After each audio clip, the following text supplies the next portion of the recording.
Now, what's a little sin?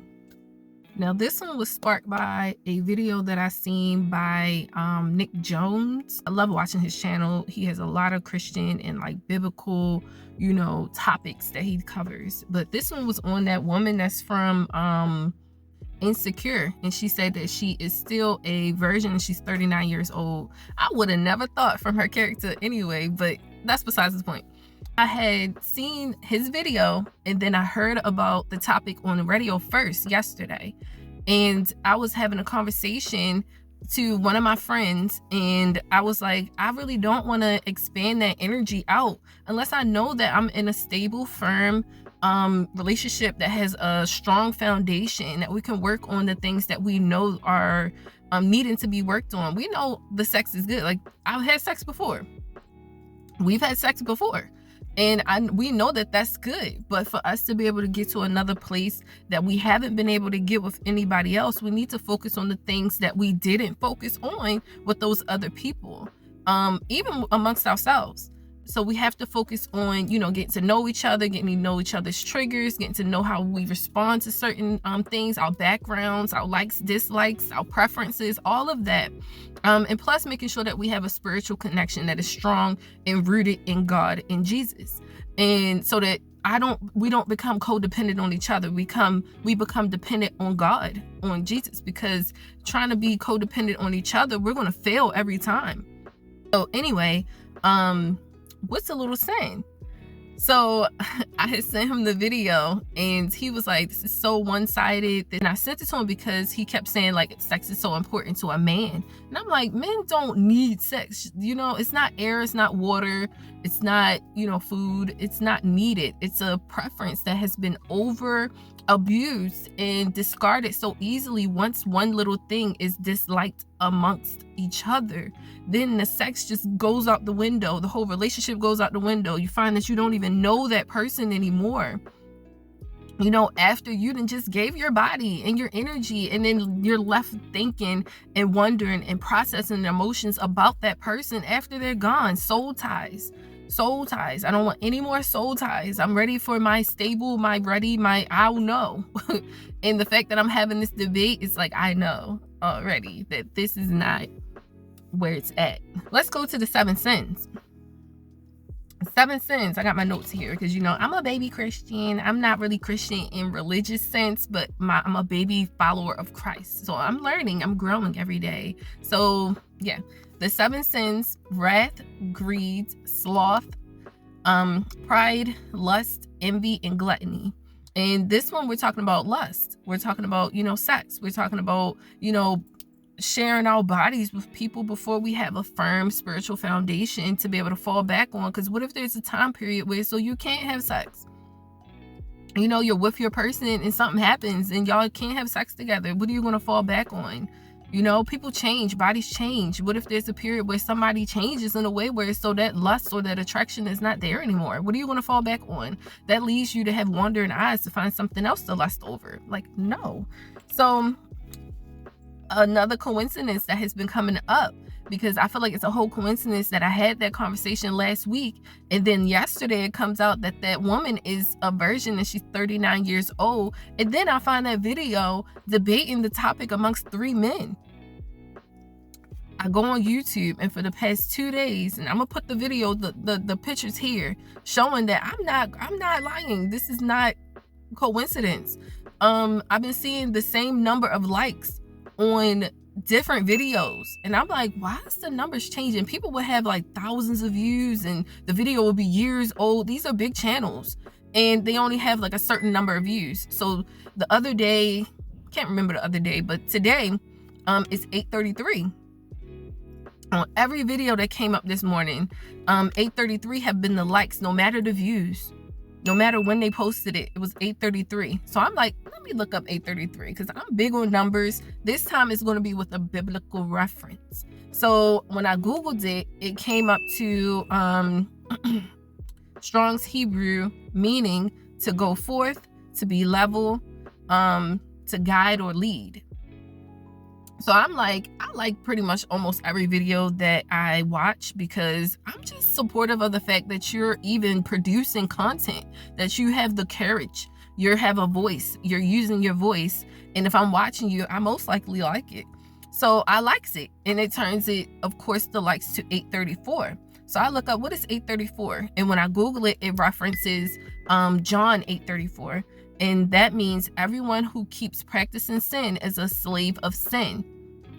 I also seen other meanings saying completion and progress, balance between body and soul, which brings us back to that practicing of sin, having your body and your flesh in alignment, where so you know what's wrong, what's right, you know how to follow what's right, and not continue to give into what's wrong. And I had when I had this conversation with my friend, he was like, well, I respect your choice. I feel as though it's everybody's choice because we sin daily, and it just depends on how much you choose to sin, basically.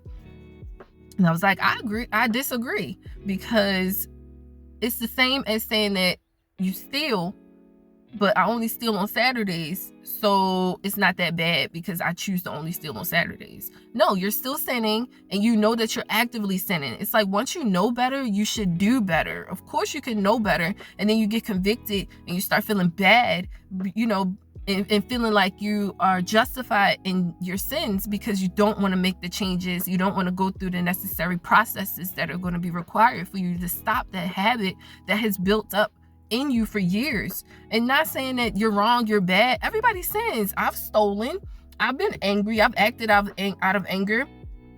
So I've a list of them. It goes on. Envy goes on. But once you start to understand and really realize outside of that religious spirit, because people be like, I've been a Christian for this long. I'm a Christian, but it's like, yeah, you've been to church. You grew up in the church.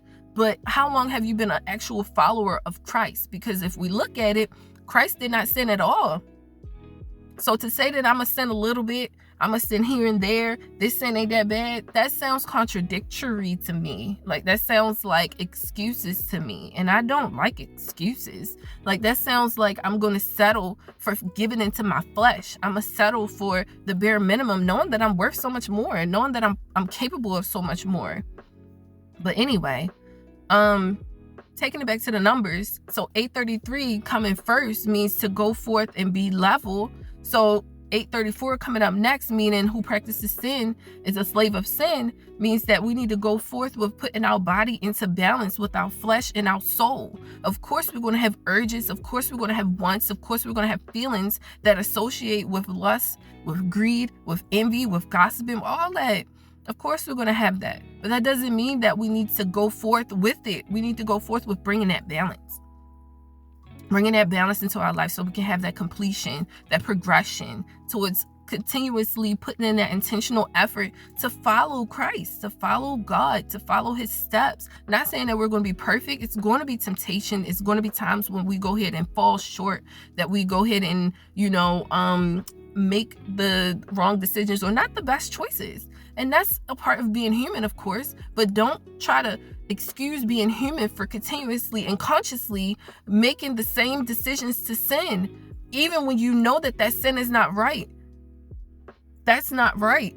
Like, that's not right to me. And I'm not perfect in any sense, never claimed to be, but I always would notice that when I'm in these relationships with people and the things would end and they would be like, oh, you think you're so perfect? No, I'm just trying to do right. I notice where I'm wrong. I notice where you're wrong. And me pointing out action steps or what I should do, or me trying to correct my own steps or correct you, doesn't mean that I think I'm perfect. I'm just trying to do better. And that's all we can do each day, is try to do better, because that's all we can do, is try to do better until we put into practice, conscious practice, the things that we need to do, and it becomes habit. It only feels like judgment when you're not choosing to accept anything different than what you have already ingrained in your mind. And what you already ingrained in your mind is to sin. It's to practice sin, to become a slave to sin. And that's okay. But now that we know better, it's time for us to do better. It's time for us to go forth, to create, to be level and lead by example, even when in the face of the world who tries to make you seem like it's a bad thing for you to not give your body out to people who don't even value it, don't value their own body. So, see, speaking of, like, this one guy, he just Every time I see him, it does something to my spirit, and I haven't even said anything to him. I need to not pay him no attention right now because we're talking about sins and we're not sinning right now. So it's like, yeah, I want you to pay attention to your daily habits of what you do choose to do, what you don't choose to do, and make a conscious effort to not give into what you're normally falling short in. You know, what you normally would allow your flesh to take over in, because allowing your flesh to take over is allowing you to lose control over your spiritual growth, your spiritual upbringing, your spiritual balance and elevation, you know? So comment down below, I am stronger than my sin. I am capable of change. I am able to, you know, overcome any limiting beliefs about myself. I'm a follower of Christ. Does that make sense? I hope it does. So I hope this was helpful. If you want to send this to a friend who's, you know, is battling with sin, or if you just find it to be helpful, I don't know, send it to a friend. Definitely like, you comment, you subscribe, and I'm gonna see you all in the next video. Okay, comment down below any sins that you're battling and how you plan to overcome that. I'll see you in the next video. Okay, peace.